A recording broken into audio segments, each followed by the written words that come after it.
Visakha steel plant ప్రైవేటీకరణకు మొదటి నుంచి వైఎస్ఆర్సీపీ వ్యతిరేకమన్నారు మాజీ మంత్రి గుడివాడ అమర్నాథ్. వైఎస్ఆర్సీపీ ప్రభుత్వ హయాంలోనే వైఎస్ జగన్ అసెంబ్లీలో తీర్మానం చేశారన్నారు.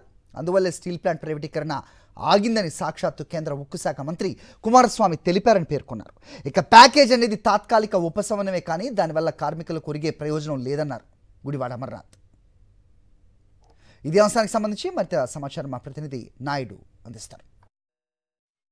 విశాఖ స్టీల్ ప్లాంట్కు 11,400 కోట్ల రూపాయల ప్యాకేజీని కేంద్ర ప్రభుత్వం ప్రకటించిన ప్యాకేజీ మీద మనతో మాట్లాడడానికి మాజీ మంత్రి గుడివాడ అమర్నాథ్ ఉన్నారు. సార్ చెప్పండి సార్, ఈ ప్యాకేజీని ఏ విధంగా చూస్తారు? అసలు స్టీల్ ప్లాంట్ మీద మీ వైఖరి ఏంటి? మొన్నటి నుంచి మనం నరేంద్ర మోడీ గారు విశాఖపట్నం వచ్చినప్పుడు కానీ దానికి ముందు కానీ అనేక సందర్భాల్లో కూటమి ప్రభుత్వం అధికారంలోకి వచ్చిన దగ్గర నుంచి వైఎస్ఆర్ కాంగ్రెస్ పార్టీ డిమాండ్ కానీ, ప్రజల డిమాండ్ కానీ, కార్మికుల డిమాండ్ కానీ, స్టీల్ ప్లాంట్ ప్రైవేటీకరణ ఏదైతే నిర్ణయం తీసుకున్నారో దాన్ని వెనక్కి తీసుకోవాలనేటువంటిదే ఈ రాష్ట్ర ప్రజల తాలూకా డిమాండ్.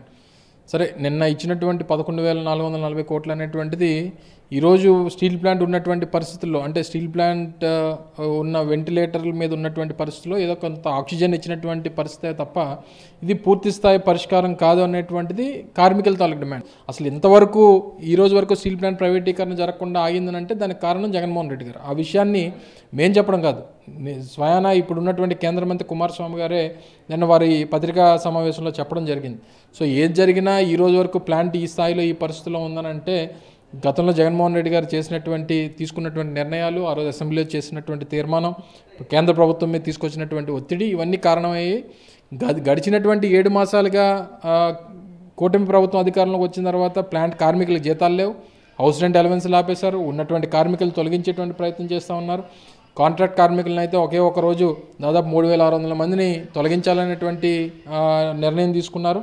రానటువంటి కాలంలో కూడా 1,000 మంది కార్మికుల్ని, అలాగే 3,000 మంది కాంట్రాక్ట్ కార్మికులను కూడా తీసేయాలనేటువంటి నిర్ణయం చేశారన్నటువంటి కనబడతా ఉంది.